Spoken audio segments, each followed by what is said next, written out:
Hi, I'm Colin, I'm Ainsley. and today we're going to talk a bit about Club Hal on the Holland, MS Zaandam.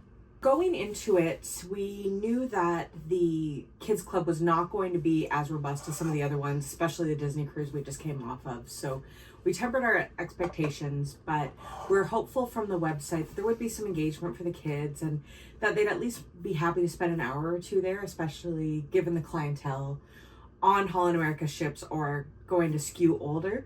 So we wanted somewhere that was specifically for the kids. And based on the website, it seemed like they were going to have some things for different age groups.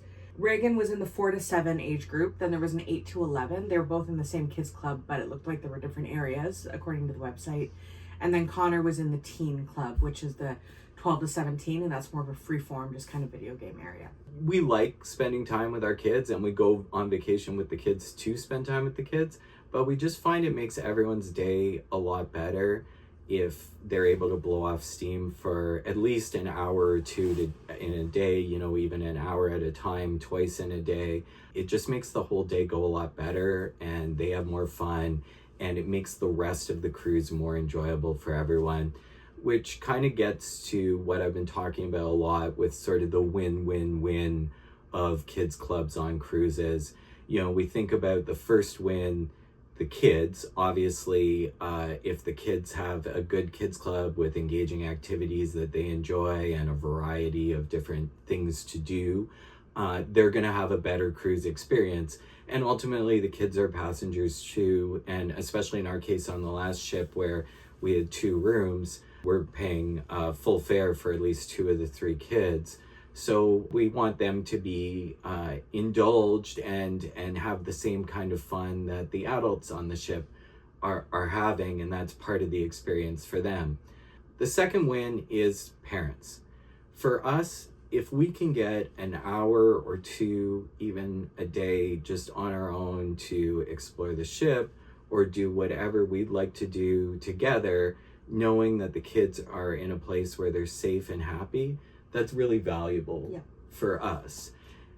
Even at Glacier Bay, I wanted to spend a lot of time just out enjoying the scenery, and the kids are happy to do that for 10-15 minutes. So if we can do that for 2 hours without them and then just pull them in, that was kind of the benefit of the kids club, that we can go spend extra time doing some of the things that the kids only want to do for a few minutes. Yeah, and especially given the ship basically had a library atmosphere overall, like everyone was kind of expected to keep to a whisper inside and even on deck all the time, to the point that you could hear the pickleball court all across the deck because there was no other sound. So the kids basically have to stay silent whenever they're in an area of the ship other than the kids club, for us to be able to go out and experience the value parts of the cruise, like Ainsley says, like sightseeing around at Glacier Bay, which is really the key part of this itinerary and the highest value part of this ship. It's nice if we can put the kids in kids club where they have something to do and we can experience those things on our own. The third one, I think, is the one that Holland America doesn't really understand and maybe is a little less intuitive, but it really benefits everyone else on the cruise, including the people who don't have children. If you have a kids club that's a magnet for the kids, where the kids want to be all the time, then that's where they'll be. And then we aren't wandering around the ship, looking for a lounge to sit in, or going to basically the only family space on this ship, which was the puzzle and library room, which is about as exciting as it sounds. It benefits the other passengers to have the kids have that space, to have that time. One, because it gives them a break from the kids and gives them some time and some spaces for people who don't want to be around kids. And also, when the kids are not in the kids club, their energy is better because they've had some fun, they've played with other kids, they've done some things they've enjoyed doing, and they're ready to have a quiet dinner or go quietly watch a show. So really the greatest beneficiary of having a fantastic kids club that's really a magnet for kids are the childless people on the ship. And we heard that from one of the other passengers, he was on there with his grandkids, and he said he just needed somewhere. Our kids are a little bit older than his grandkids were. We heard that he didn't even have, there wasn't even a running track.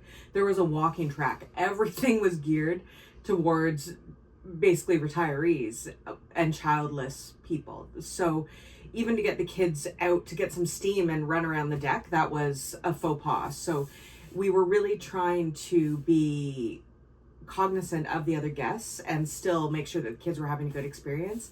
And that was a lot more of a challenge than it should have been, based on what Holland America is saying all over their website, that they're family friendly and that they have the kids club and they have kids engagement.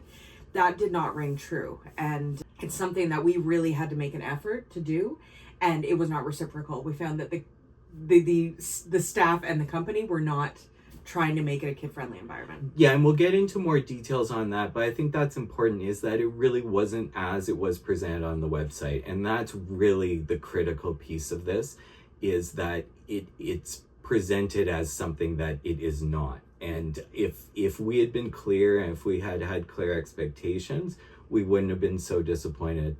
Luckily, the pool was hardly used, and it had the closing glass roof, so even when the weather wasn't good, the kids were able to play in the pool. Still, though, essentially silent play was what was tolerated, but they did at least have a lot of space in the pool, and they could expend some energy. And that sort of was an adaptation we made through the cruise, is instead of the time at the kids club, we would spend those hours at the pool. And that worked out okay for us, but it was an adaptation that we had to make. And we should note too, their expectation isn't that the kids can just screech and wail and do all sorts of stuff. This was like happy, laughing play with our kids, and when there were a few others in the pool. And there you would definitely get side eye from people who just wanted to sit there and with their binoculars. So it was, and that's or fine. Their wine. With their wine, yeah. Definitely lots of wine. And again, we weren't expecting this to be a Disney cruise. We understood that it was going to be a more subdued atmosphere. And that's why it was key that the kids club be engaging for the children, because they can sit quietly at dinner, they can sit quietly through a show, but they're kids. They need an hour or two a day where they can just be kids and get their beans out. And it was a lot more structured.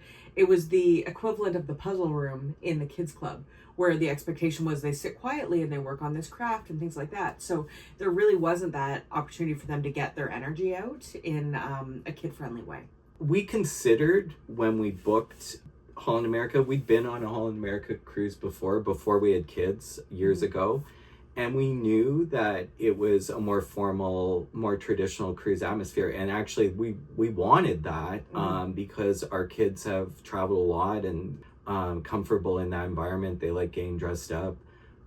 We actually thought that was a positive, but we weren't sure that it was going to be family friendly and kid friendly. But from looking on the website, it seemed to be that they were very much wanting families and children on the ships. It seemed to be in all the communications we received from them that they were emphasizing that they were indeed family friendly. So we felt assured by that, and we thought, in fact, we even considered that having less kids on the ship might mean more attention and more opportunities for our kids to enjoy the kids club.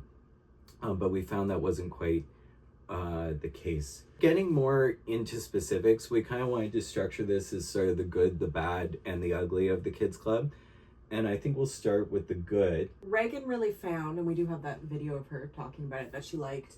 In the morning when we dropped them off, from 9 to 10, there was free play. So they had the opportunity to play with blocks, or George likes to play Minecraft with other kids. So they had the opportunity to do that. Very free form, and that was great. They really liked that. The crafts that they came home back with, Reagan was really pleased with. She liked all the different activities. We did find they were very geared to her age level, that 4 to 7, rather than the other quadrant, the 8 to 11.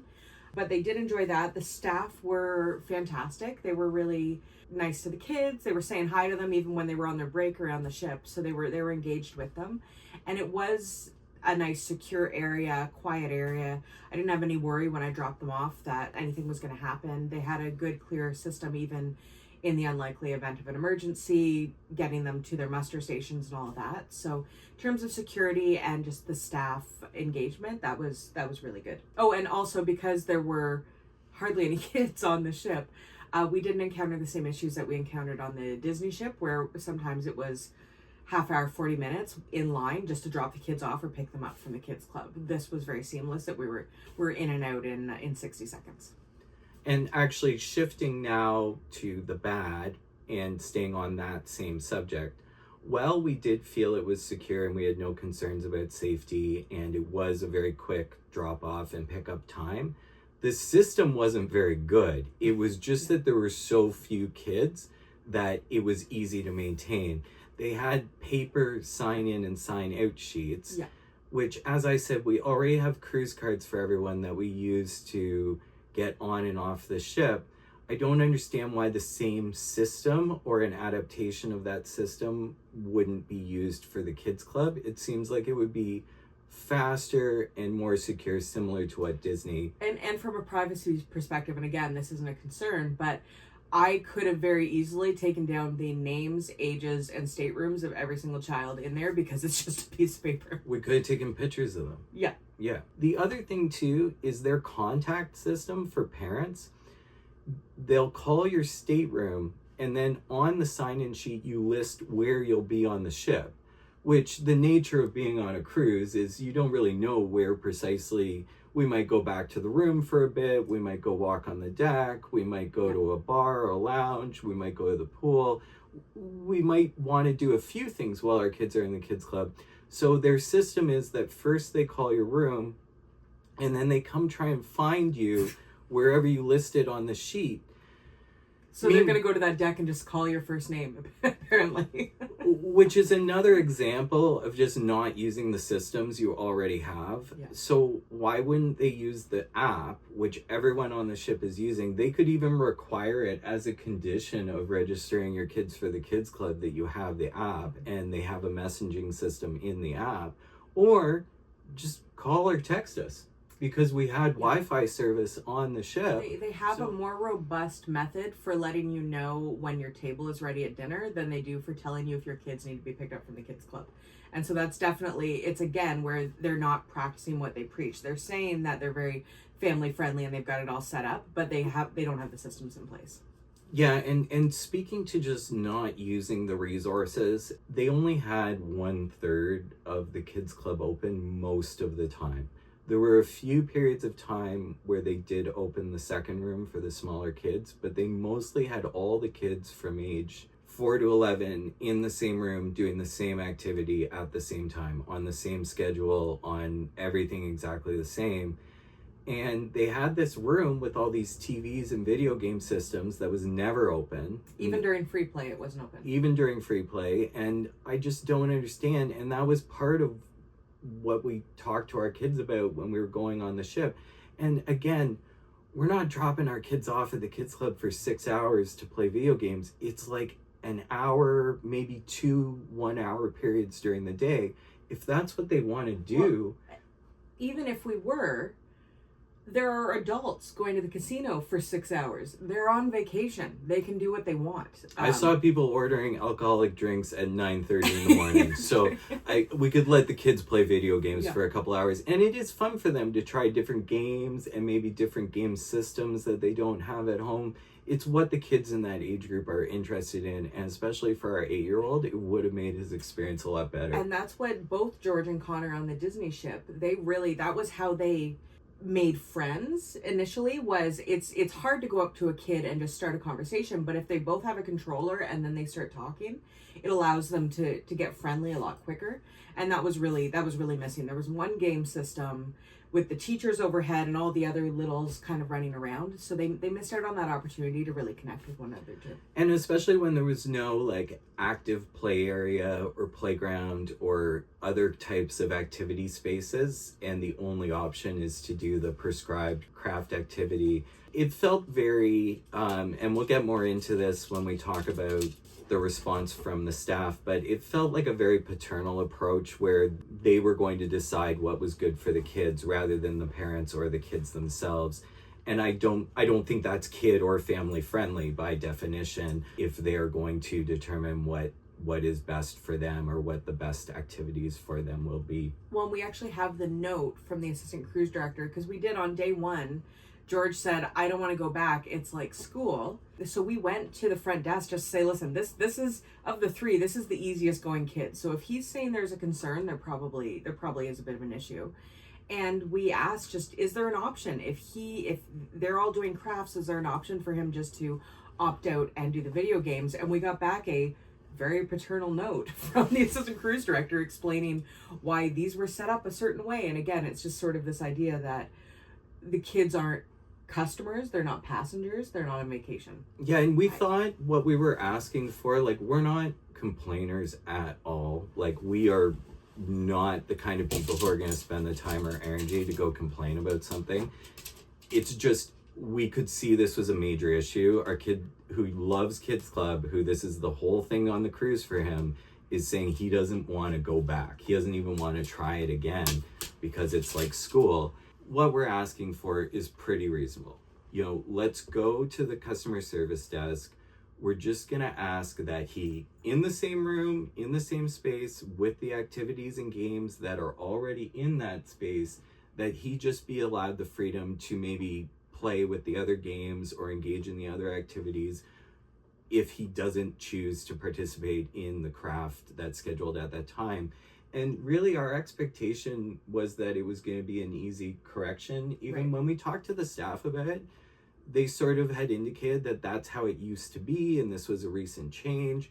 So all the more reason we thought, well, this should be, you know, it's a reasonable request and it's something important to us, important enough that we're taking it to customer service. This again kind of speaks to that family friendly or kid friendly thing.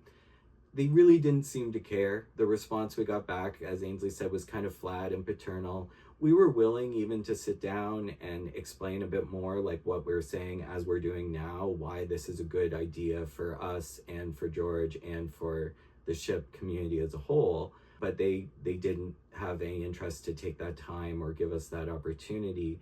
And it really kind of, the takeaway for us is that they would have just rather not had us there anyways.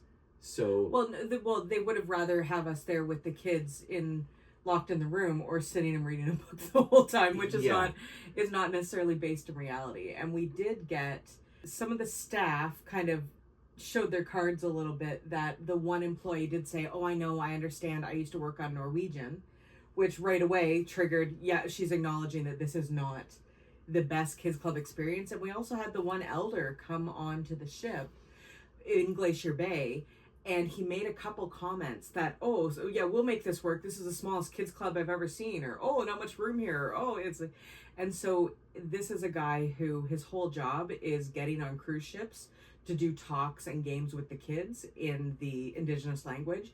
And he's noting that even among Holland America ships, this was the worst, the worst kids club, which I think was a pretty clear indication that this was not maybe the best experience it could have been.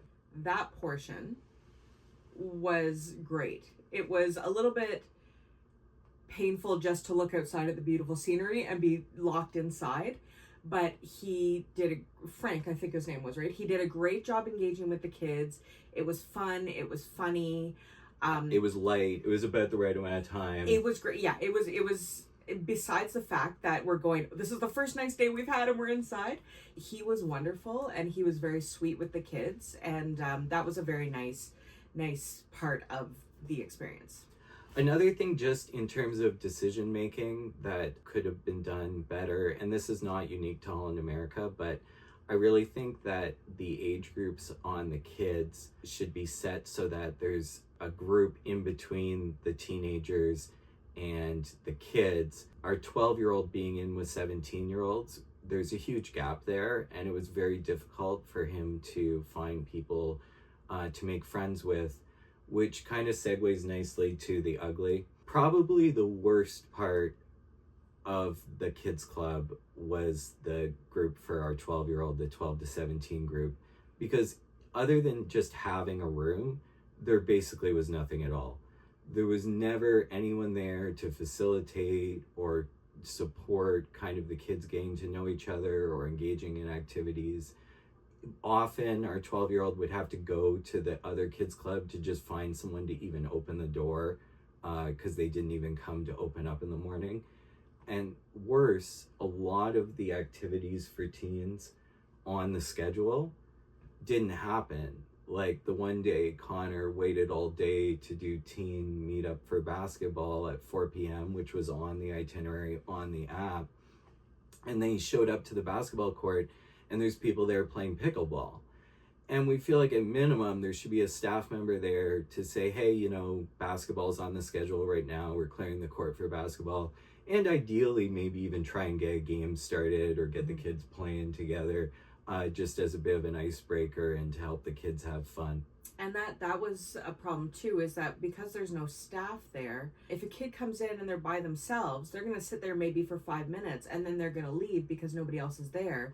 And if the kids keep doing that, there's never an opportunity for them to build mass there and actually get some engagement going. So there was one day that Connor happened to stumble in at the same time that there were some siblings in there and they had a great time.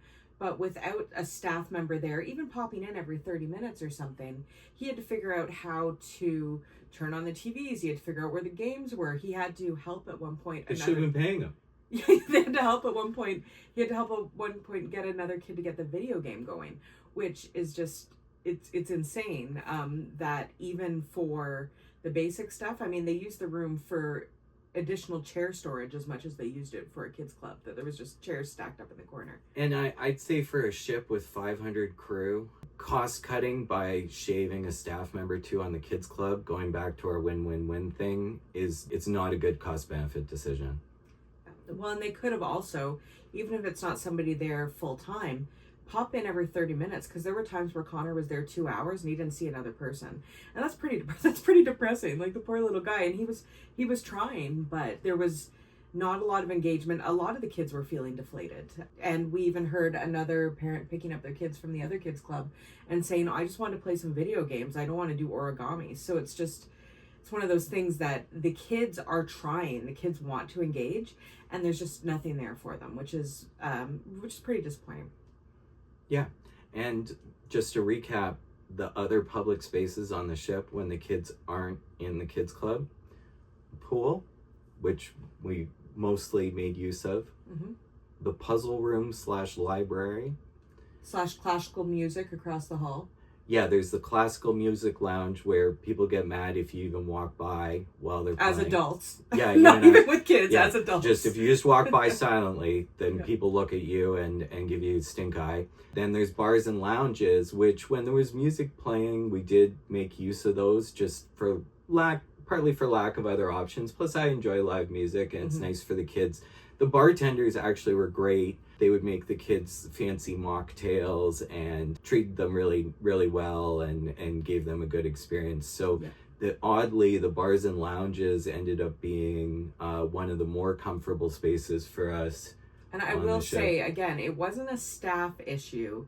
It's a management and corporate culture issue. The staff themselves were wonderful and engaged with the kids. Like you said, the bartenders, the staff in the kids club, the waiters, they were all very nice to the kids. But it's clear that the corporate culture is geared towards put them in a room and let the adults enjoy themselves. Yeah, it would be fair to say that the dining room and the bars were more family friendly or kid friendly than the kids club. Well, at least more engaging for them. Yeah. At least they had something to eat. Yeah. They didn't even have access to water even in the kids clubs. They had to bring their own.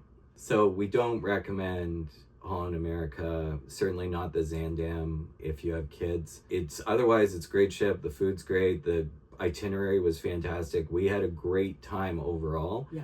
But the kids club was just so rough, and if you've got at sea days especially, it's going to make those days very challenging when you're hanging out all day by the library other than time spent at the pool. Yeah, and we have kids that are very used to sitting quietly at restaurants, going to theaters, things like that. So if you have kids that are kids and they are not used to being in calm adult environments, it's going to be really challenging.